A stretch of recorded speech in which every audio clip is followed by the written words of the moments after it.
Yang pokok dalam wudu itu ada 4. Sisanya sunnah. Awas, kalau yang 4 ini tidak sempurna maka batal wudunya. 1. Faghsilu wujuhakum, basuh wajahnya.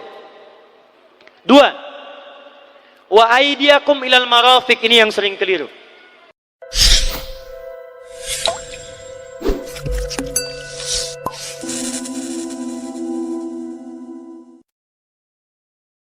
Kalau sholat kamu ingin sempurna, maka sempurnakan dulu wudunya. Awas, hati-hati bu ya, bu. Lihat baik-baik. Kata para ahli hadis, kenapa Nabi mengajarkan wudu dulu? Padahal orang ini yang salahnya sholatnya. Kenapa wudunya yang diajarkan? Kata para ahli hadis, ini menunjukkan ada kaitan antara wudu dengan sholat. Kalau orang benar wudunya, pasti benar sholatnya. Kalau orang wudunya salah, akan berdampak pada tidak sempurna sholatnya. Silahkan ibu cek, anak ibu wudunya seperti flash, cepat, kilat. Secepat kilat, itu pasti menunjukkan sholatnya bermasalah. Nah sekarang bagaimana Nabi menunjukkan wudu yang benar? Yuk kita lihat pelan-pelan. Buka Quran surah kelima ayat ke-6, paling kiri sebelah atas. Ayo lihat sini, lihat. Kata Nabi, kalau sholatnya ingin sempurna dimulai dari wudu. Ya ayyuhalladzina amanu, kalimat wudu dibuka dengan kalimat iman. Idza qumtum ila shalah, kalau kamu ingin sempurna dalam menunaikan salat, faghsilu wujuhakum, maka mulai dengan menyempurnakan wudu. Lihat baik-baik, saya tidak bermaksud mengajarkan, hanya mengulang kembali apa yang kita pelajari. Yang pokok dalam wudu itu ada 4. Sisanya sunnah. Awas, kalau yang 4 ini tidak sempurna maka batal wudunya. 1. Faghsilu wujuhakum, basuh wajahnya. Kalau disebutkan wajah dalam bab wudu, itu tidak ada yang lain kecuali bagian tampak muka. Gitu ya. Kalau yang punya jenggot, itu termasuk janggutnya di selai-selai. Kalau bapak kalau tidak punya jenggot atau belum punya jenggot, tidak usah maksa. Karena sunnah dalam hadis jenggot itu sunnah merawat, bukan menumbuhkan. Silakan buka tentang babul liha, bab jenggot. Itu hadis-hadis tentang sunnah jenggot, sunnah merawat bagi yang punya jenggot. Tapi yang tidak punya jenggot jangan dipaksakan. Beli arang, sok. Beli timun, tidak usah. Ya, tapi kalau ada jenggot ya silakan rawat dengan baik supaya menampakkan nilai-nilai kemuliaan. Tahan. Sekarang kita mulai. Bagaimana cara berwudu yang baik? Perhatikan baik-baik. Kata Quran faghsilu, membasuh wajah, kalimat Qurannya menggunakan kata ghasala. Ghasala itu ambil airnya, tumpahkan di tempat yang dibasuh. Ambil airnya, tumpahkan di tempat yang dibasuh. Mohon izin, tahan sebentar. Mas, sini mas. Punten ya, yang kan bantosan, kadia sekedap. Sifat wudu cuma ada 3. 1, pakai keran. 2, pakai gayung. 3, air yang mengalir. Ya, seperti di sungai, ada air mengalir itu nggak ada masalah. Tapi kalau menggunakan gayung, atau semisalnya, Nabi itu diriwayatkan dalam hadis, itu sangat menghemat air. Bahkan pernah beliau kemudian berwudu, kalau kita kemudian hitung, itu hanya sejumlah pak, seaqua gelas pak, cukup. Atau yang kedua, menggunakan keran ya. Kalau sekarang kita ada keran, contoh ini kerannya. Ya, kerannya agak tinggi sedikit. Nah. Dan kita sesuaikan. Ambil airnya. Misal contoh, ghasala itu bukan ditumpahkan, ambil air, tumpahkan di tempat yang akan dibasuh begini. Yang telunjuk itu kemudian menghapus atau menghilangkan kotoran di sela-sela mata, contoh. Yang jempol menghilangkan kotoran di sela-sela telinga bagian belakang di sini. Ya. Jadi kalau misalnya saya mulai ambil airnya, kemudian saya tumpahkan di sini, yang telunjuk membersihkan di jari-jari di sini, di sela-sela mata. Yang jempol kemudian membersihkan di sela-sela di bawah telinga sini. Kemudian di selesai. 1. Tahan sebentar ya, ini praktek dulu sebentar. 2. Wa aydiyakum ilal marafiq, ini yang sering keliru. Dan tangan sampai siku. Ingat, tangan bahasa Arabnya yadun. Tapi dalam ibadah itu selalu diberikan batas. Misal, ini kafun. Ini asabi'. Ini sampai sini rusghun. Sampai sini, Bapak Ibu sekalian, ini namanya mirfaq, jamannya marafiq. Sampai sini katif.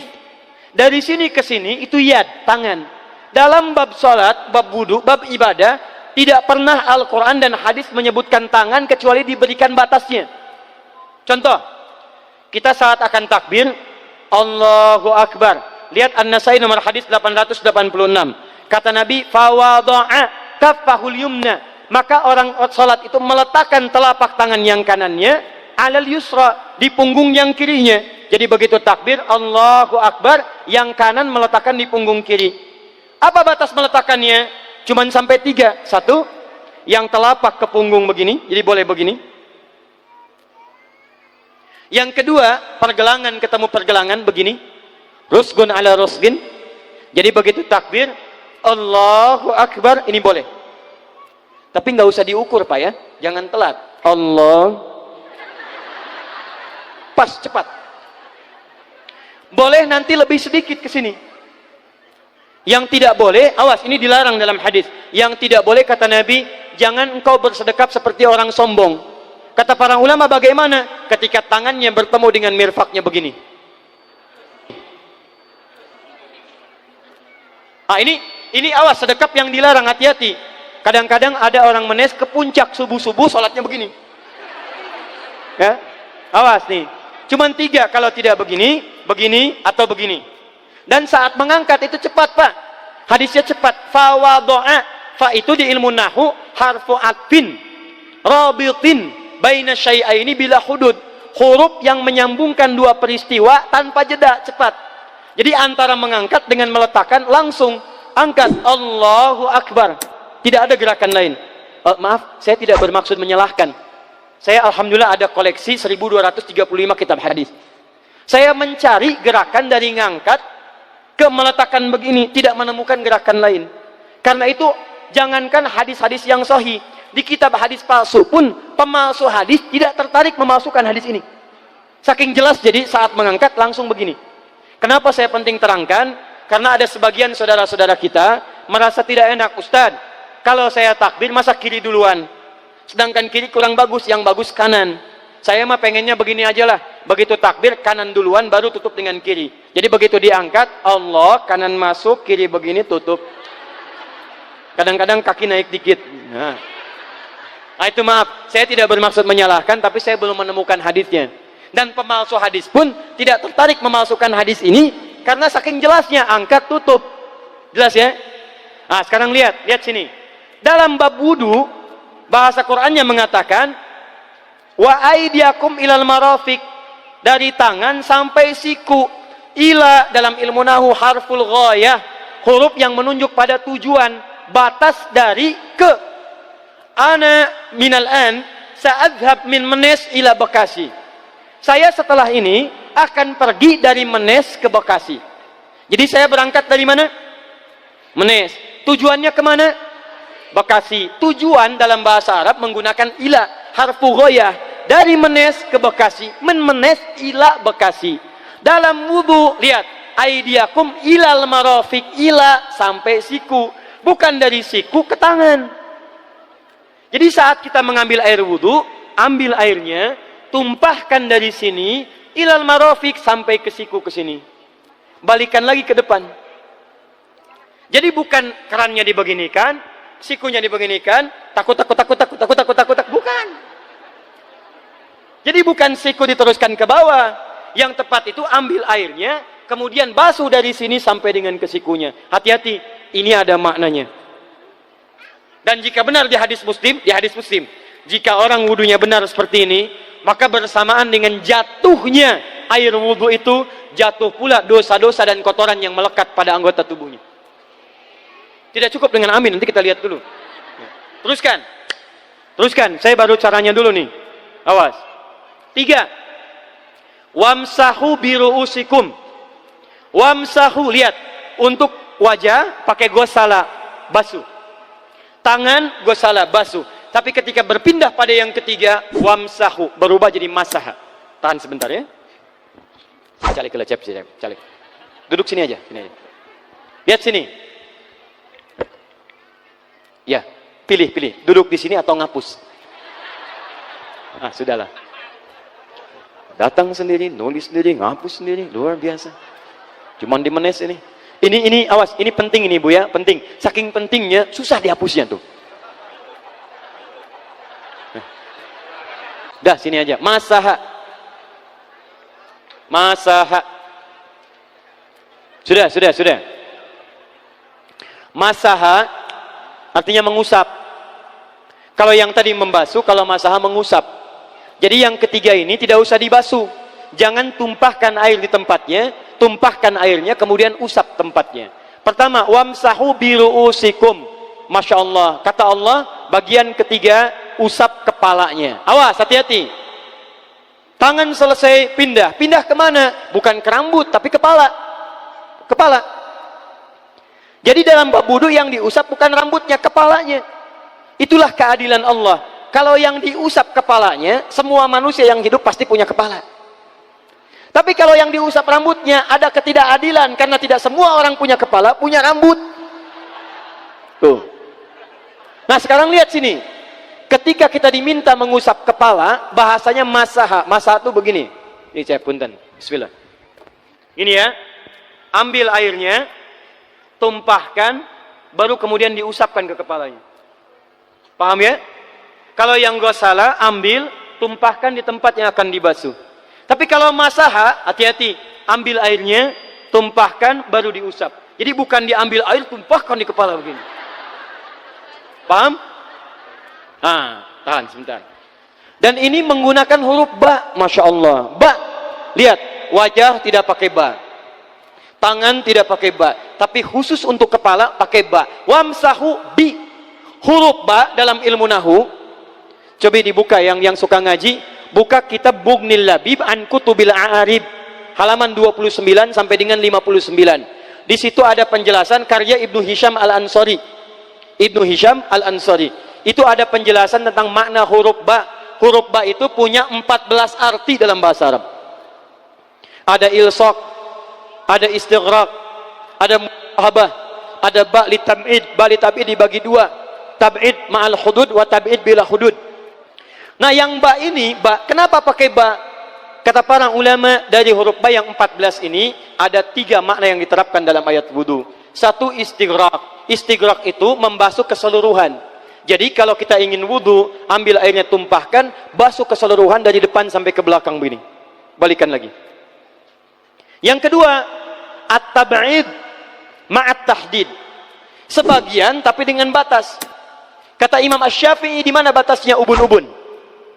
Diboleh kalau kita mau wudu, misalnya ibu tidak bisa membasuh keseluruhan. Sedang pakai kerudung misalnya, jilbab nggak bisa dibuka. Tempat wudunya terbuka. Anda tinggal ambil air wudu, kemudian tumpahkan sedikit, boleh diusapkan bagian kepala sampai ubun-ubun, sah wudunya. 3, at-tab'id min duni tahdid. Sepanjang disebut bagian kepala, masuk kepala nggak ada batas. Ini kepala bukan? Ini kepala? Ini kepala? Jadi kalau Anda berwudu mengusap bagian kepala, itu sudah sah walaupun bagian tertentu diusap di kepalanya. Kapan ini dipraktikkan? Kata Imam Malik, kata Imam Abu Hanifah, ini dipraktikkan kalau seorang memiliki satu sakit di kepalanya yang tidak memungkinkan dibasuh keseluruhan. Misal, mohon maaf, ya ada orang misalnya, mohon maaf ya, tiba-tiba sedang jalan di kebun, tuh jatuh duren. Bu, anak duren ya, jangan durennya yang besar.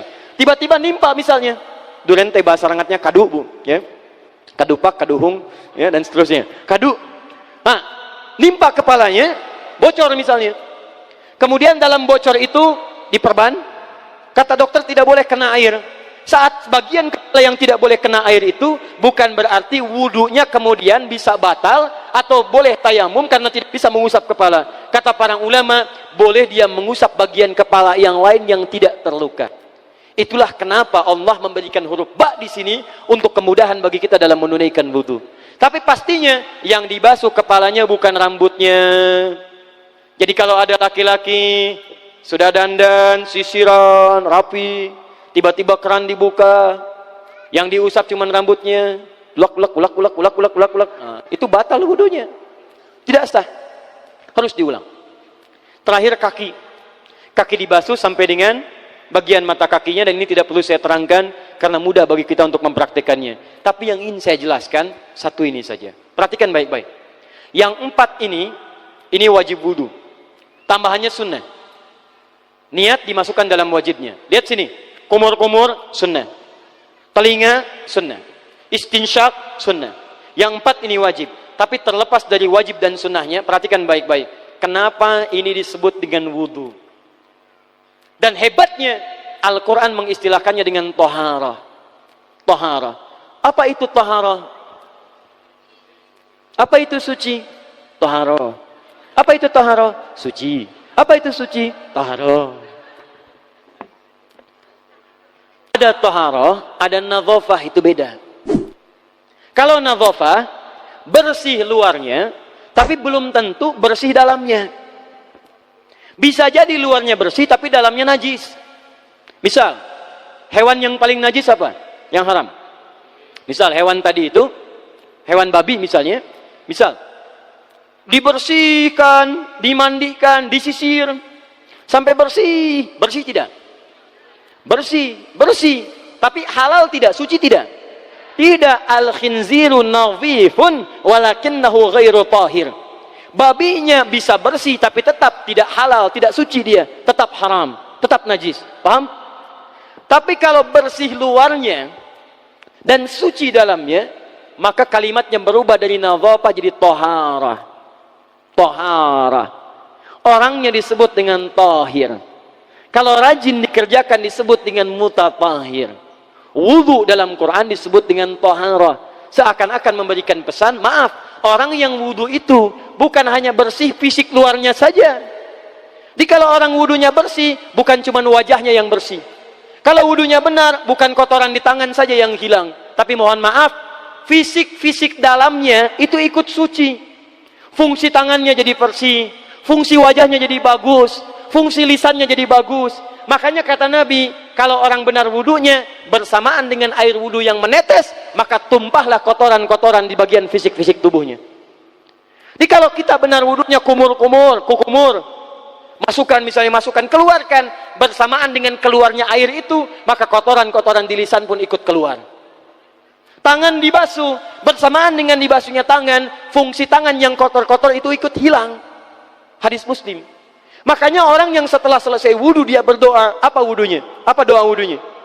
Asyhadu an la ilaha wa asyhadu anna Muhammadan Allahumma minat waj'alni minal, lihat sini, minal mutatahhirin, minat tawabin. Lihat. Bapak Ibu kan baru wudu, tapi kenapa doanya selesai taubat? Allahumma ja'alni minat tawabin. Ya Allah, jadikan saya termasuk orang taubat. Kita kan baru wudu, kenapa doanya baru selesai tobat? Sedangkan tobat itu mengakui kesalahan, menyesali kesalahan, dan berjanji meninggalkan yang salah, mengganti dengan yang baik-baik. Makanya kalau orang wudunya benar itu, begitu dia kumur-kumur, dia ingat kesalahan apa yang dikerjakan oleh lisan ini. Jadi begitu kemudian ditumpahkan airnya, hilang kotorannya. Maaf, yang suka mencela wudu, selesai wudu tidak akan mencela lagi karena tobat dari celaan. Makanya kalau wudu Anda benar, coba ingat-ingat, siapa korban dari lisan Anda yang tajam itu? Apakah ibu Anda yang pernah menangis karena lisan Anda? Apakah ayah Anda yang kecewa karena kalimat-kalimat Anda? Apakah tetangga Anda yang menjauhi Anda karena kata-kata kotor Anda? Kalau tiap hari Anda wudu, tapi kemudian lisan Anda masih kotor juga, ada yang salah, Anda cuma menghabiskan air untuk menghilangkan kotoran di lisan. Itu tanda pertama. Tangan basuh. Makanya orang yang wudunya benar, tangannya tidak akan berbuat yang kotor lagi sampai ke ujung kakinya. Karena itulah ibadah ini disebut dengan wudu, seakar dengan kata dau. Kata para ulama, mereka sebagian mengatakan dau artinya cahaya, dau artinya sinar, dau artinya al-husnu, baik budi pekerti. Kalau orang benar wudunya, bertambah sinar di tangannya, sinar di wajahnya, sinar di lisannya. Apa sinar itu? Di dunia sinar-sinar amaliyah kebaikan, sifat-sifat baik, di akhirat pancaran-pancaran kemuliaan. Satud'a ummati yaumal qiyamati ghurral muhajjalin. Akan dipanggil umatku di hari kiamat dengan banyak cahaya melekat di tubuhnya. Tangannya ada cahaya, matanya ada cahaya, wajahnya bercahaya, kakinya bercahaya. Cahaya apa itu? Kata Nabi, min atharil wudu, dari bekas wudunya.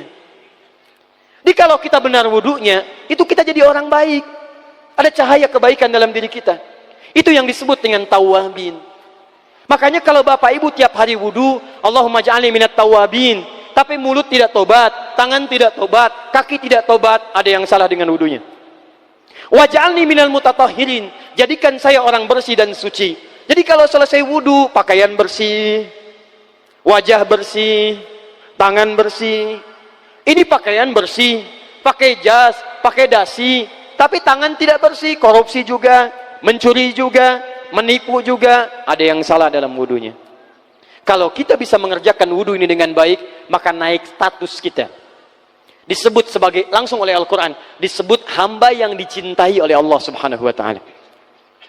Di Quran surah kedua Al-Baqarah, ayat 222. Saya tutup, lihat ayatnya, di ujung ayatnya. Innallaha yuhibbut tawwabina wa yuhibbul mutatahhirin. Sungguh Allah akan sangat mencintai orang-orang yang tobat dan orang-orang yang terbiasa untuk bersuci.